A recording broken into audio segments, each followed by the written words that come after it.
Assalamualaikum warahmatullahi wabarakatuh. Waalaikumsalam warahmatullahi wabarakatuh. Alhamdulillahirabbil alamin. Assalatu wassalamu ala sayyidina Muhammadin wa ala alihi washabihi ajmain. Amma ba'du.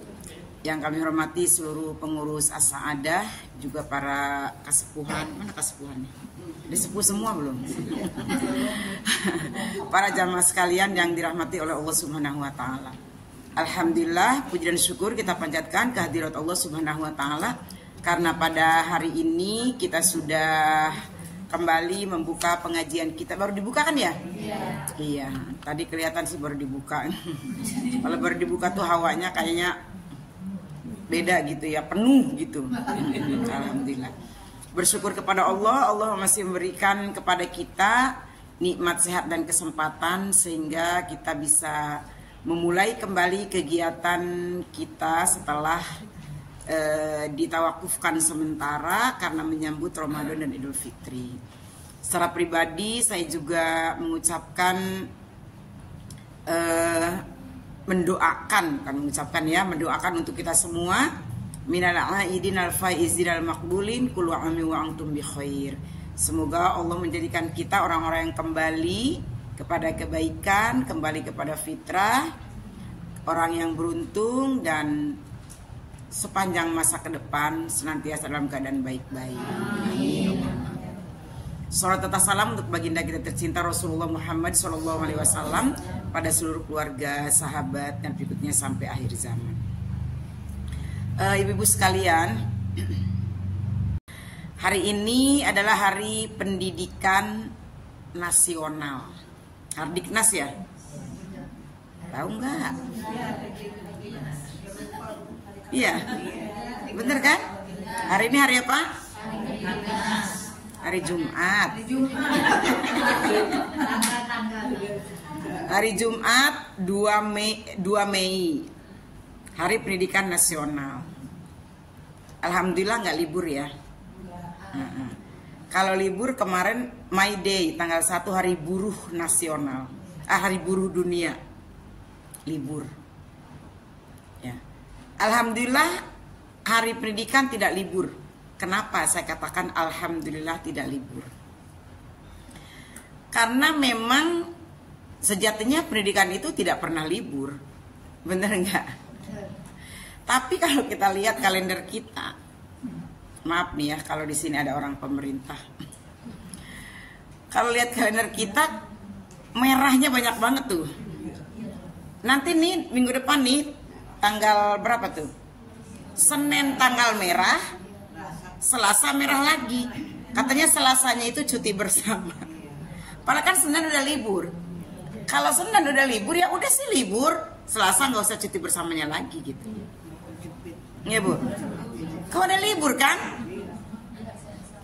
Kalau saya bingung Bu mikirnya, Senin udah libur nih, tanggal merahnya Senin, kenapa Selasa dibilang cuti bersama? Tapi biarinlah, seneng saya mah kalau libur ya. Seneng ya. Jadi liburnya kita dari Jumat, Sabtu, Minggu, Senin, Selasa 5 hari. Bisa ke Jawa itu Bu, bisa ke Kalimantan ya pulang kampung. Alhamdulillah, nggak apa-apa, bersyukur. Bu, Hari Pendidikan Nasional. Hari Pendidikan Nasional ternyata terkait dengan kewajiban kita menuntut ilmu. Pandangan kita ya dari sudut Islam.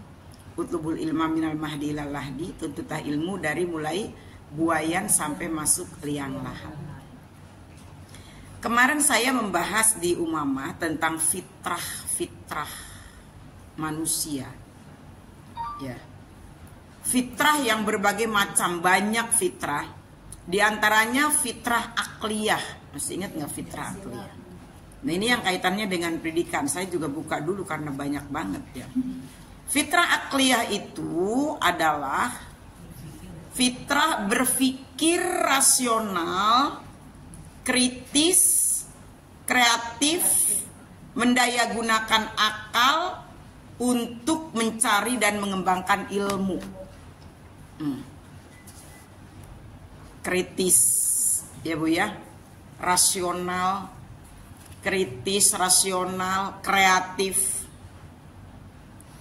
nih berpikir rasional penting banget buat kita di zaman yang kayak gini, Bu. Berpikir rasional. Ya, yang masuk-masuk akal aja lah. Ya, Bu ya. Memikirkan sesuatu yang masuk-masuk akal aja lah. Kalau yang nggak masuk akal, ya udahlah, nggak usah, kan gitu ya. Berpikir rasional. Misalnya apa, Bu? Di dalam menghadapi kehidupan ini, secara rasional, kalau kita datang ke sini, dapat ilmu, dapat ketenangan, duduk di bentengnya Allah, secara akal ya. Dapat ilmu, dapat ketenangan, duduk di bentengnya Allah, dapat kebahagiaan, gugur dosa, pahala berlipat. Dibanding kita nggak ngapa-ngapain, tidur mau udah tiap saat juga tidur mulu, bener gak, Bu? Itu kalau kita mau berpikir secara rasional, ya kan? Tapi kan kadang-kadang kita juga pribadi mikirnya, aduh kalau dia males mah kita nggak bisa berpikir rasional, betul nggak? Aduh kalau udah PW mah kita nggak bisa berpikir rasional gitu. Kalau udah mager mah kita nggak bisa berpikir rasional kan. Ya. Bagaimana kita menggunakan waktu dengan baik itu juga perlu pemikiran yang rasional dari diri kita. Karena banyak waktu yang terbuang percuma dengan kondisi zaman seperti sekarang ini.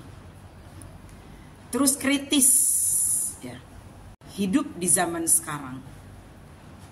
Kalau kita agak kritis sedikit, itu dianggapnya pembangkang. Bener gak, Bu? Ada kebijakan, ya kebijakan siapalah, kebijakan pemerintah kah, kebijakan pejabat kah, kebijakan atasan kah, yang menurut rakyat, yang menurut warga, yang menurut bawahan, kalau itu atasan ya, mungkin tidak sesuai dengan kondisi, tidak sesuai dengan kelayakan, tidak sesuai dengan kinerja dan lain sebagainya. Terus mengajukan ide, saran atau apa, mengkritisi. Jadi orangnya berpikir kritis. Itu dianggapnya racun, dianggapnya virus. Ya, gawat nih kayak begini nih. Pintar dikit aja dianggap virus, dianggap racun. Kritis dikit aja, udah lama-lama pinggirin. Bener nggak, Bu? Padahal berpikir kritis demi membangun, tapi demi membangun ya, Bu ya. Berpikir kritis demi kemajuan, berpikir kritis demi membangun, berpikir kritis demi kebaikan. Itu sebetulnya aset, iya kan? Aset. Orang-orang yang kritis itu, pemikirannya kritis itu sebetulnya aset. Membangun organisasi lebih baik lagi, membangun negara dengan lebih baik lagi, membangun masyarakat dengan lebih baik lagi. Kenapa sekarang banyak orang pinter pada diem? Demi aman, demi nyaman, ya kan? Adalah yang penting mah aman, tenang, nyaman gitu aja ya. Udahlah, biar aja.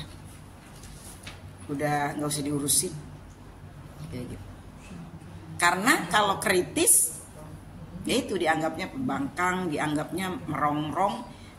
Fitrah akliyah nih, Hari Pendidikan Nasional, pendidikan kreatif.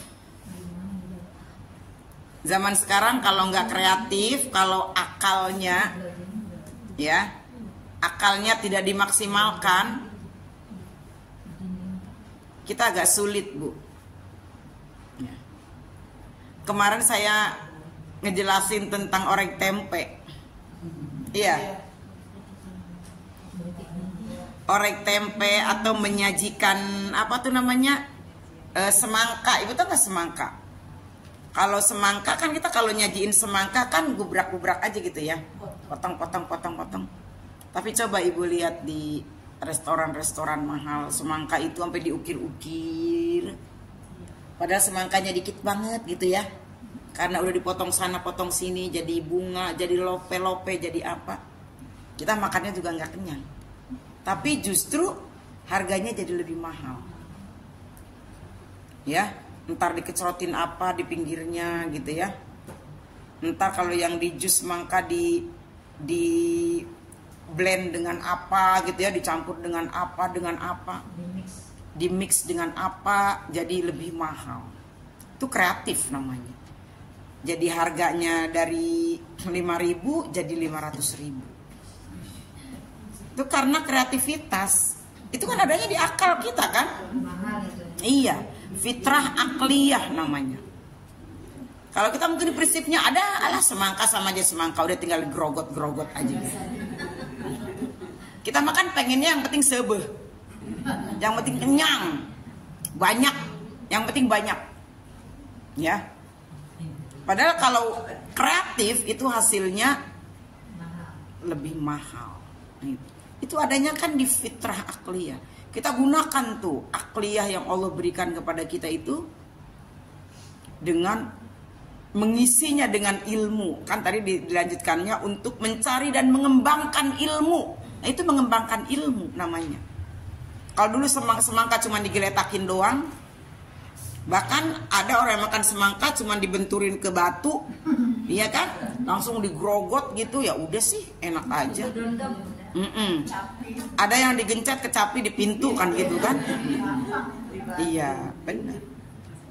Tapi dari fitrah akliyah itu kita bisa mengembangkan ilmu dengan kreativitas yang tinggi. Nah itu, insya Allah itu akan menjadi tambahan cuan juga buat kita pada akhirnya, ya kan? Iya. Makanya Allah ingatkan hal yastawil ladzina ya'lamun wal ladzina la ya'lamun. Adakah sama orang yang berilmu dengan orang yang tidak berilmu? Pasti gak akan sama lah. Gak akan sama. Teknisi pesawat gak? Sama tukang teknisi perahu? Pasti belum sih jawabannya. Belum ya? Iya. Belum pernah dengar. Oh, ntar. Jadi pada suatu hari ada pesawat yang mau take off, mau terbang. Tapi ternyata nggak bisa terbang. Nggak bisa terbang. Dipanggil dong teknisi. Panggil teknisi, ahlinya kan teknisi. Nah, kemudian sama teknisi itu dicek semua. Dicek, kan zaman sekarang mah ngecek bodi mobil, bodi motor itu pakai mesin, tak nanti muncul indikator-indikator kan? Oh ini mesin ini, oh ini filternya, oh ini kayak gitu kan? Muncul di mesin itu. Kayak kita periksa darah ya kan, ditaruh di sini, keluar kan di indikator tuh yang ini, oh ini asam uratnya segini, ini kayak gitu kan? Nah sekarang kendaraan juga kayak begitu. Ternyata ada baut yang kendor. Akhirnya teknisi ngecek ke bagian yang ditujukan sama indikator itu dan dikencengin sama dia bautnya. Yang ngencengin juga nggak cuma sekedar ngencengin ya, dikencengin. Terus pesawat itu bisa terbang. Kalau kita mikirnya nggak pakai ilmu, cuman begitu doang, ngencengin baut doang. Bayarannya berapa? Kau ini sekian dong, iya kan? Coba, lah dia bisa tahu dan dia bisa membetulkan cuman baut doang yang dikencengin gitu. Apa sekonyong-konyong kayak kita? Oh ini bautnya. Dia belajarnya emang langsung belajar ngencengin baut. Belajarnya berapa tahun? biaya belajarnya berapa, kan gitu. Iya kan? Ilmu kan itu kan. Oh, cuman gitu doang ya. Ih, tahu begitu mah tadi saya gituin aja gitu kan. Iya kan, bener nggak? Kita kadang suka begitu tuh kalau di rumah kalau manggil tukang apa gitu. Oh, itunya doang. Ih, tahu begitu mah saya. Lah kenapa ibu nggak tahu dari tadi? Nah, cuma diklik dong gitu kan. Nah. Oh, itu doang. Hal yastawi ladina ya'lamun wa ladina la ya'lamun kan? Adakah sama orang berilmu dengan orang yang tidak berilmu? Ya kan sama. Nah kalau emang tahu begitu mah cuma digituin aja. Iya, lah lu kagak tahu ilmunya. Tuh. Bau doang, jangan nganggap bau doang. Ya. Orang yang seorang bapak ini mau ngajak jalan-jalan anaknya. Ini ilmu juga nih. Mau ngajak mancing, lebih tepatnya mau ngajak mancing anak-anaknya. Terus kemudian si pelayan bapaknya itu, pelayan dalam arti kata yang biasa membawa motor bootnya itu, ngecek perahunya gitu.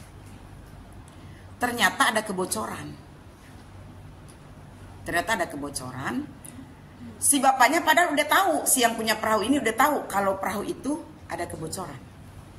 Tapi si anak-anaknya ini ada 2 orang atau 3 orang yang mau diajak mancing sama bapaknya, pengen naik perahu duluan, nggak mau nunggu bapaknya, padahal bapaknya belum datang. Nah si supir, kalau kata kita ya yang ngurusin perahu itu, si supirnya itu karena sebelum si anaknya naik itu ngecek ternyata ada kebocoran, dia nambal dulu. Jadi dia rapihkan dulu, dia tambal dulu, baru anak-anak naik walaupun bapaknya belum datang. Jadi keliling-keliling di danau aja itu. Pas si bapaknya datang, panik. Bapaknya panik ngelihat anak-anaknya udah di tengah danau. Kalau kata kita mah, ya Allah. Karena tahu si bapaknya kalau perahu itu bocor. Udah balik sini. Kalau kata kita mah gitu ya, udah panik bapaknya, udah panik. Pas udah balik, kenapa kamu berani-beraninya bawa anak-anak keliling gini? Kenapa nggak nunggu saya dulu? Nggak nunggu instruksi saya dulu? Terus, iya habis pak, anak-anak ini maksa gitu. Kamu tahu bahwa perahu ini bocor? Saya tahu pak. Terus?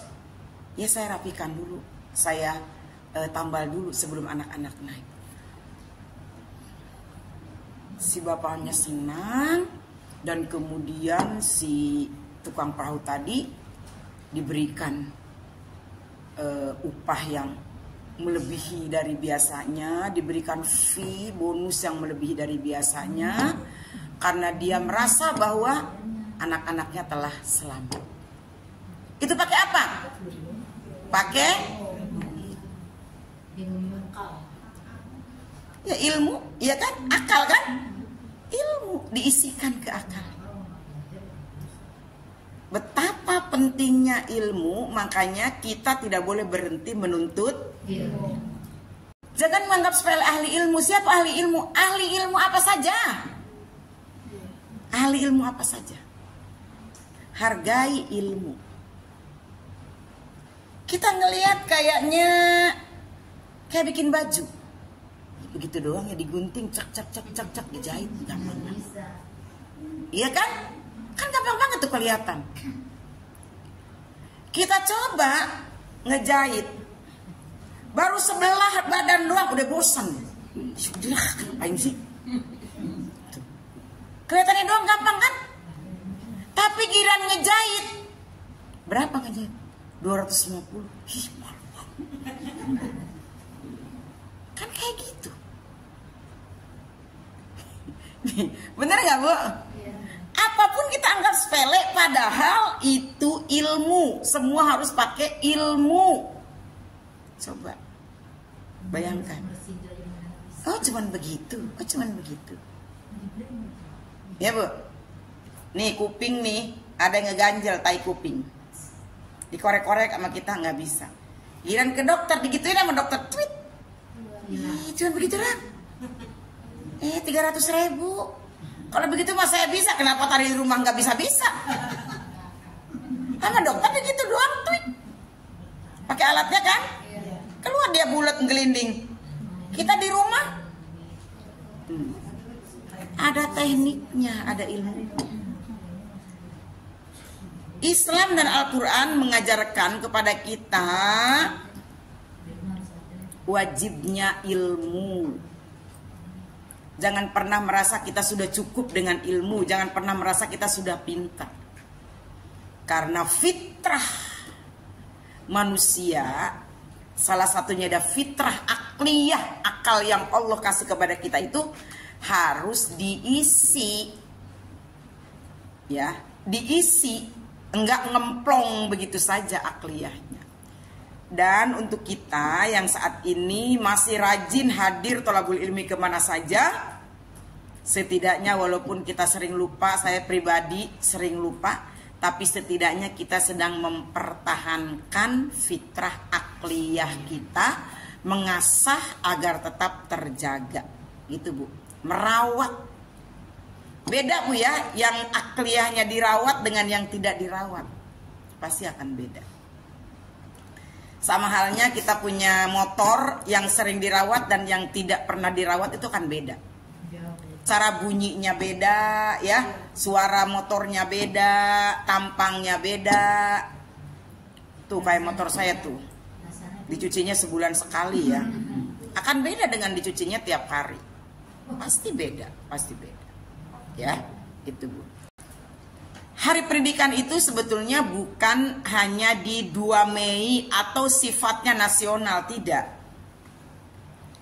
Yang namanya hari pendidikan itu setiap hari. Karena Rasulullah katakan bahwa tidak akan berguna bagiku matahari terbit, setiap matahari terbit, jika tidak ada penambahan ilmu. Berarti setiap hari buat kita adalah hari pendidikan. Setiap hari buat kita adalah penambahan ilmu. Kalau ibu-ibu ada jadwal ngaji setiap hari, Senin umamah, Selasa umamah, Rabu al-ilas, Kamis umamah, Jumat Nurul Iman, Sabtu Karimatan Nisa, Minggu kondangan. Bagus berarti kan? Jadi setiap matahari terbit ada penambahan ilmu. Gitu. Libur sebulan kita nggak ngedengerin ilmu gitu ya. Itu kayaknya berasa nggak sih Bu? Berasa ya. Kok ini ya kayak ada yang kurang gitu. Seperti itu Bu. Ya. Oke Bu. Sekarang udah masuk bulan Hafid cek sudah mah bulan kejepit antara Idain. Jadi emang sok bibisaanan bae ya. Orang zaman dulu mah para pintar. Karena kejepit bainal idain, bulannya kejepit antara Idul Fitri dan Idul Adha. Idain bainal idain. Jadi ngegampangin aja daripada bilang Zulqa'dah kan? Agak ribet. Bulan Hafid. Jadi Hafid itu kejepit oleh 2 Id, Idul Fitri dan Idul Adha. Ya. Bulan Hafid kita sudah keluar dari Syawal. Bagaimana agar fitrah kita tetap terjaga? Jadi jangan Idul Fitri doang kembali kepada fitrah kan? Kembali kepada fitrah, tapi sesungguhnya fitrahnya pada hilang. Namanya Idul Fitri, namanya kembali kepada fitrah, tapi kenyataannya di Syawal aja fitrah kita udah pada hilang. Apalagi di bulan Hafid ini, Zulqa'dah, udah pada hilang. Ya. Emang fitrah itu fitrah apa saja sih Bu yang harus kita pertahankan? Banyak. Tadi pertama kita bahas tentang fitrah akliyah. Terus kemudian yang lainnya adalah fitrah jasadiyah. Kita juga dianjurkan untuk mempertahankan fisik kita, menjaga fisik kita agar tetap sehat. Islam benar-benar mengajarkan hal sampai sedetail itu. Kenapa kita dianjurkan untuk sehat? Nggak bisa ngaji kalau nggak sehat. Izin kenapa? Kurang sehat, Bun. Ya kan? Nggak bisa puasa kalau nggak sehat. Nggak bisa sholat kalau nggak sehat. Nggak bisa zikir kalau nggak sehat. Fitrah jasadiyah. Jaga kesehatan jasad kita. Fitrah jasadiyah. Gunakan jasad ini sesuai dengan fungsinya. Tangan untuk memegang, kaki untuk berjalan. Tangan bisa dipakai memegang kalau tangannya sehat. Kaki bisa dipakai untuk berjalan kalau kakinya sehat. Kan gitu kan?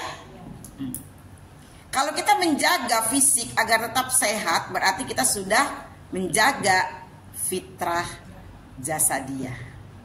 Kita menjaga bagian dari titipan dan amanah yang Allah anugerahkan kepada kita. Kenapa Bu harus kita dijaga, dirawat, bukan dirusak? Karena sekarang banyak orang yang merusak. Apa bedanya, Bu?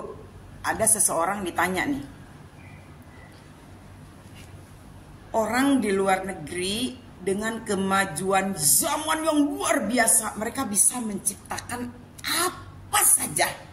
Ya Bu ya, bisa menciptakan apa saja dengan teknologi canggih, tapi mereka tidak beragama. Banyak kan? Dibanding dengan orang yang beragama, tapi belum bisa menciptakan seperti yang mereka ciptakan. Contoh, mereka bisa menciptakan apa misalnya Bu? Gadget ya kan? Mereka bisa menciptakan permainan-permainan yang luar biasa kan gitu ya?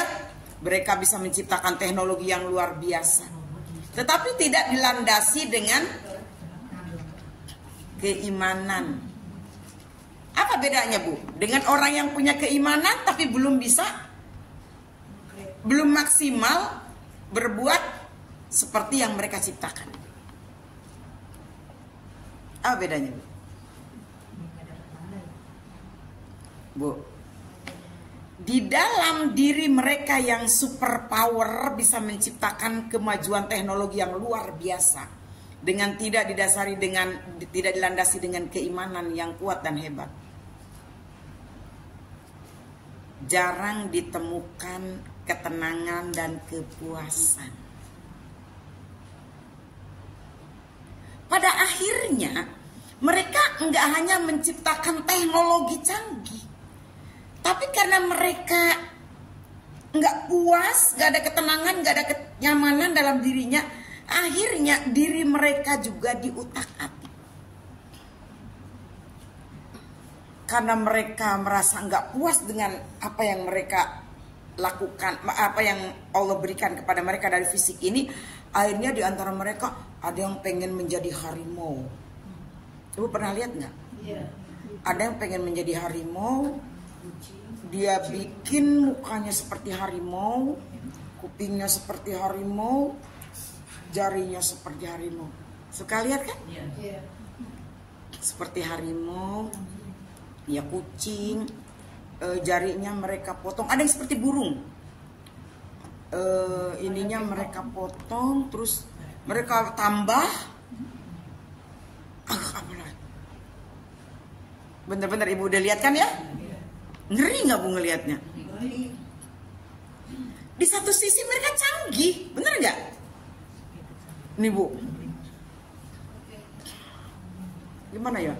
Gigi dibikin runcing-runcing kayak harimau bener ya Bu? Kan teknologinya canggih kan? Terus ntar mereka tampil dengan sangar. Mereka ingin mencari kepuasan. Kenapa? Karena nggak ada landasan iman. Kalau ini mah manusia benar dibikin. Tapi kalau buat orang yang punya landasan keimanan, kan yang ada di sini pasti syukur dan merawat serta menjaga kan gitu ya? Oh iya. Karena orang kalau nggak ada syukur nggak akan puas. Kenapa sih harus diatur kayak gini? Kenapa sih harus diatur kayak gitu? Ya gue kan punya kehidupan yang bebas. Kalau mereka kan berpikirnya begitu. Ya udah terserah mau ngapain aja. Ngerasa mereka bisa, ngerasa mereka pinter untuk bikin ini bikin itu. Ya akhirnya di otak-atik juga gitu. Iya.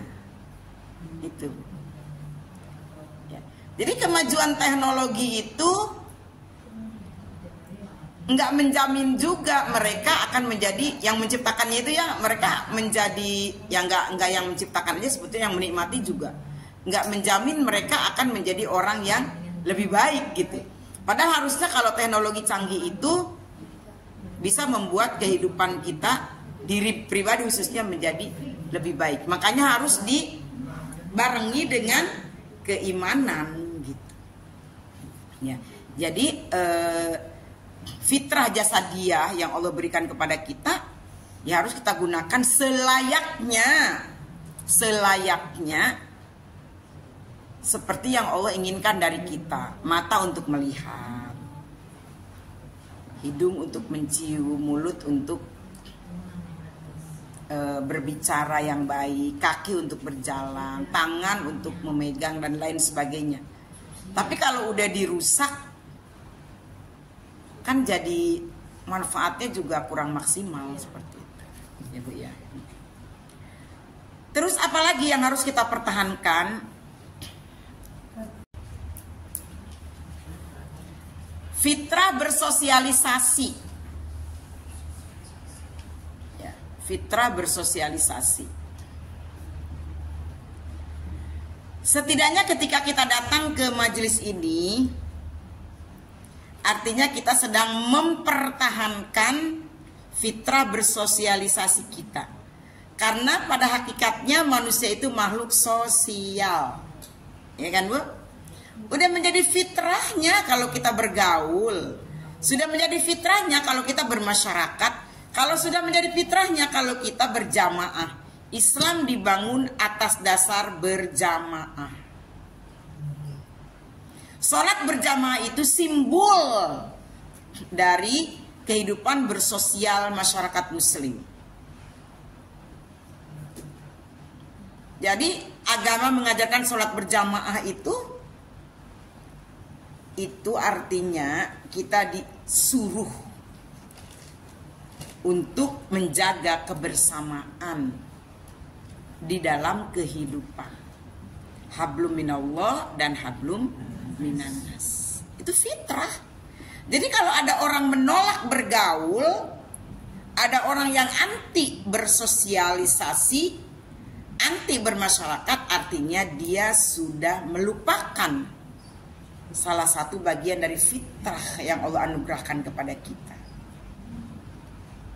Duribat alaihimuz zillatu aina masukifu illa bihablim minallah wa hablim minannas. Di mana saja manusia akan ditimpa kehinaan kecuali dia mampu menjaga hubungan baik dengan Allah dan mampu menjaga hubungan baik dengan manusia.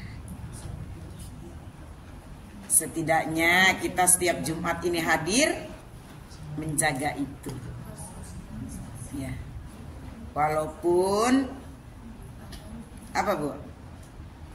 Kenyataannya di sini mungkin kita agak ngantuk-ngantuk dikit, nggak masalah. Ya, agak oleng-oleng dikit nggak masalah.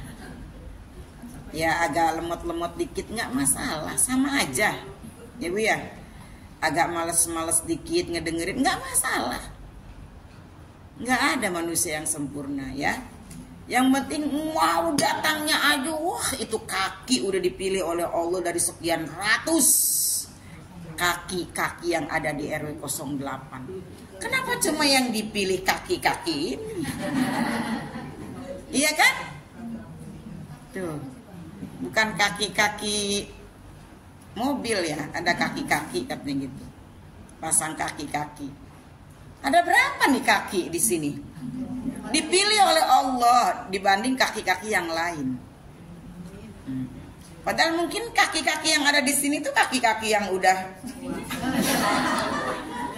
mulai melemah gitu ya.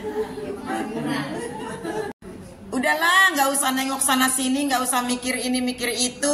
Udah maunya aja kaki berjalan ke musola ini, ke majlis ini. The best pokoknya mau udah. Itu kaki dipuji-puji sampai rumah, ya Allah kaki, kamu pinter bener ya. Puji. Ya, terserah mau dapat mau enggak ilmunya ya. Bagaimana yang penting udah nyampe nya aja ke sini, masya Allah, tabarakallah, alhamdulillah. Itu Bu, fitrah bersosialisasi atau berinteraksi sosial. Tidak semua orang bisa menjaga ini Bu, bener nggak? Nggak semua. Dan kalau kita dipilih oleh Allah untuk menjadi bagian dari personal-personal yang aktif di lingkungan, bersyukur. Kita dianggap keberadaannya oleh lingkungan, ya kan? Kita bisa dipakai pemikiran kita, tenaga kita, waktu kita, itu luar biasa. Ya caranya gimana? Ya kita harus menyodorkan diri, ya. Jangan, ya saya mah kalau nggak diajak mah diem aja. Ya jangan hanya diajak. Siapa yang mau ngajak, kan kita nggak tahu. Kita mampunya apa, ngiris bawang, apa ngiris tomat, apa ngiris wortel, ya kan? Ya tunjukkan dulu kita ngebantunya mau di bidang apa, mau dengan cara apa. Aktif dulu kita di masyarakat. Ya gitu. Itu luar biasa itu. Jangan sampai wujuduhu keadamihi, adanya seperti tidak ada. Di RW 8 banyak yang penghuninya, ya kan? Tapi seperti tidak ada orang kan? Bener nggak? Rumahnya seperti tidak ada orang. Bener nggak Bu? Gembokan gitu, ditutup. Tetangga sebelahnya aja nggak tahu, pas lihat, oh nyala lampunya udah datang. Tetangganya aja nggak tahu. Ya, ntar kalau mau ngawinin baru tuh rapat panitia tetangga ya dikasih tahu gitu. Daerah mah suka nyinggung kalau ngomong, enggak nyinggung. Bener ya. Oke, nggak usah ngomongin orang. Fitrah mencintai kebersihan. Kebersihan itu kan bagian dari iman kalau menurut agama kita ya. An-nadzafatu minal iman. Kebersihan itu bagian dari iman. Tapi kadang kita suka malu sendiri gitu ya. Kenapa kita sebagai orang Islam suka kurang menyukai kebersihan? Padahal banyak banget anjuran untuk menjaga kebersihan. Di antaranya berwudu. Itu untuk menjaga kebersihan kan? Mandi. Kan Islam itu bagian-bagian yang urgent itu, wudu, mandi, istinja, ya kan, cebok. Bahkan setelah kita buang air kita dianjurkan istibro. Istibro ngeden. Kalau perempuan, kalau habis pipis ngeden istibro. Itu juga bagian dari kebersihan supaya air seninya nggak nyangkrung. Kalau laki disentil ya, sentil. Kalau habis pipis, biar nggak nyangkung. Itu kan bagian dari kebersihan, supaya najisnya tidak nyangkung. Bersiwak. Laula asyqa ala ummati la amartum bisiwaki inda kulli sholatin. Kalau saja aku tidak memberatkan umatku, sungguh aku perintahkan umatku untuk bersiwak setiap mau sholat.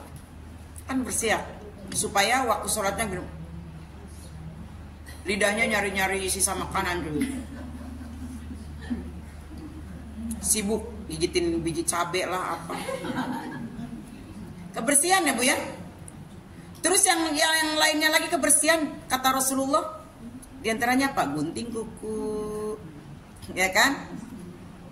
Tumis, ya kan? Ngeetek, ya, bercukur-cukur, ya kan? Khitan, ya kan? Banyak banget ajaran kebersihan. Itu yang ada di dalam tubuh kita. Nah, diajarkan di dalam tubuh kita, ya di luar harus seperti itu.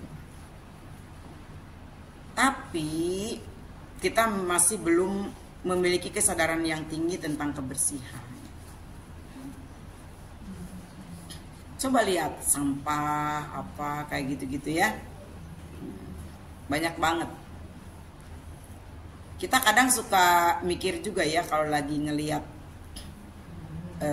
tempat tetangga, kok negara orang bisa rapi ya, bisa bersih ya. Kita keluar sedikit aja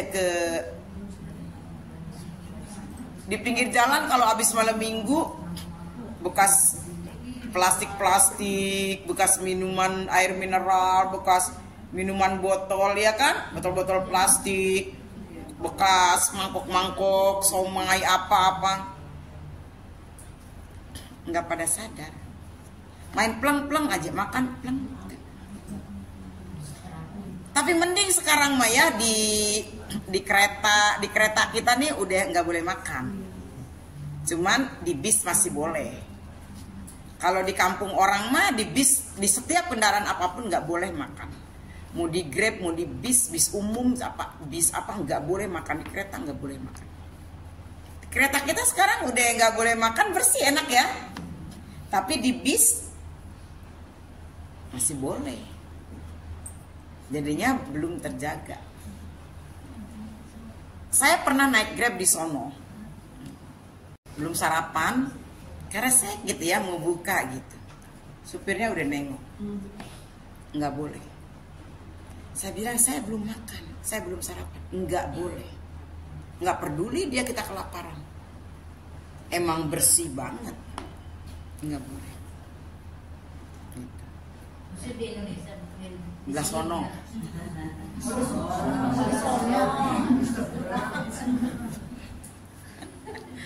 Kalau di kita mah tiap masuk ke kendaraan kan langsung keresek, buka bakal, bener ya? Iya, kedengeran suara keresek. Dari tadi sebelum naik kenapa dia nggak makan? Kenapa begitu duduk di bis, begitu duduk di mobil, begitu duduk di kendaraan, mau pribadi kah, mau umum kah, keresek dibuka, makan. Padahal baru duduk doang, itu kayaknya udah jadi kebiasaan. Tadi kenapa nggak makan? Jadi sampai mobil kan udah tinggal duduk tenang ya kan kalau udah kenyang. Tapi kenapa? Baru duduk doang, jrut gitu. Udah kedengeran tuh suara yang dibuka-buka. Coba deh, perhatiin deh coba. Ntar kalau itu, iya bener ya. Coba deh. Itu. Padahal kebersihan itu yang ngajarin Islam gitu. Terus apalagi? Fitrah beragama. Nah, ini mungkin yang paling penting. Sebetulnya pada dasarnya kita, semua siapapun kita, pada dasarnya fitrah kita itu adalah fitrah yang mengesahkan Allah. Ya, fitrah yang mengesahkan Allah. Pada zaman ruh dulu kita pernah ditanya oleh Allah, alastu birabbikum, apakah aku ini Tuhanmu? Kita ditanya sama Allah. Qalu bala syahidna. Kita para ruh saat itu menjawab, ya, kami bersaksi bahwa engkau adalah Tuhan kami. Namun kemudian ketika kullu mauludun yuladu alal fitrah fa abawahu yuhawidanihi au yunassironihi au yumajjisanihi. Semua manusia diciptakan, dilahirkan dalam keadaan fitrah. Dalam keadaan fitrah di situ artinya keadaan mengesahkan Allah. Namun kemudian orang tuanya lah yang membuat dia Nasrani, Yahudi atau Majusi. Yang dimaksud fa'abawahu itu bisa orang tuanya sendiri atau pendidikannya atau lingkungannya. Tapi fitrah dasarnya semua kita bala syahidna. Semua kita mengakui tentang keesaan Allah. Tapi begitu lahir dalam keadaan dalam lingkungan yuhawidanihi au yunasironihi au yumajisanihi. Lingkungan Yahudi dia menjadi Yahudi, lingkungan Nasrani dia menjadi Nasrani, lingkungan Majusi dia menjadi Majusi, lingkungan Muslim dia menjadi Muslim. Itu yang suka disebut dengan Islam dari lahir. Kalau kita di Muslim ya kan, nggak usah aneh. Setelah kemudian ada orang yang yunasironihi au yumajisanihi au yuhawidanihi au yumajisanihi, kemudian dia menjadi Muslim, nggak usah aneh. Wong dasarnya dia fitrahnya memang syahidna kepada Allah. Kami bersaksi tentang keesaan Allah. Gitu. Ini yang perlu kita jaga. Fitrah ketuhanan ini perlu dijaga dengan sekuat-kuatnya, karena bisa jadi di tengah jalan yaitu faktor pergaulan, faktor lingkungan, pengaruh ini pengaruh itu bisa saja menjadikan kita yuhawidanihi au yunassironihi au yumajjisanihi. Kan banyak ya, banyak yang kenyataannya seperti itu. Nah, lagi-lagi pertemuan kita, hadirnya kita, rajinnya kita dalam majelis ini juga dalam rangka menjaga fitrah keagamaan kita agar tetap berada di jalur hanifan muslimau wa ma ana minal musyrikin, agar tetap lurus, tunduk pada Allah, hanifam muslimah, lurus, senantiasa tunduk pada Allah, wa ma ana minal musyrikin, dan kita tidak tergolong dari orang-orang yang musyrik. Ibu ya, insya Allah di pertemuan pertama ini kita bisa tetap menjaga utuh fitrah yang Allah anugerahkan kepada kita semua, sehingga dengan fitrah yang kita jaga ini kita akan menjadi makhluk-makhluk Allah yang teguh istiqomah, sehingga kita akan memperoleh gelar manusia-manusia yang berjiwa tenang. Bagaimana panggilannya? Kemarin sudah saya ajarkan. Ya ayyatuhan nafsul mutmainnah, irji'i ila rabbiki radiyatan mardiyah, fadkhuli fi ibadi wadkhuli jannati. Amin, Allahumma amin. Itu yang disebut husnul khotimah ya. Terima kasih, itu saja mungkin yang bisa saya sampaikan, mudah-mudahan bermanfaat. Mohon maaf jika ada kekeliruan dan kehilafan. Assalamualaikum warahmatullahi wabarakatuh. Waalaikumsalam.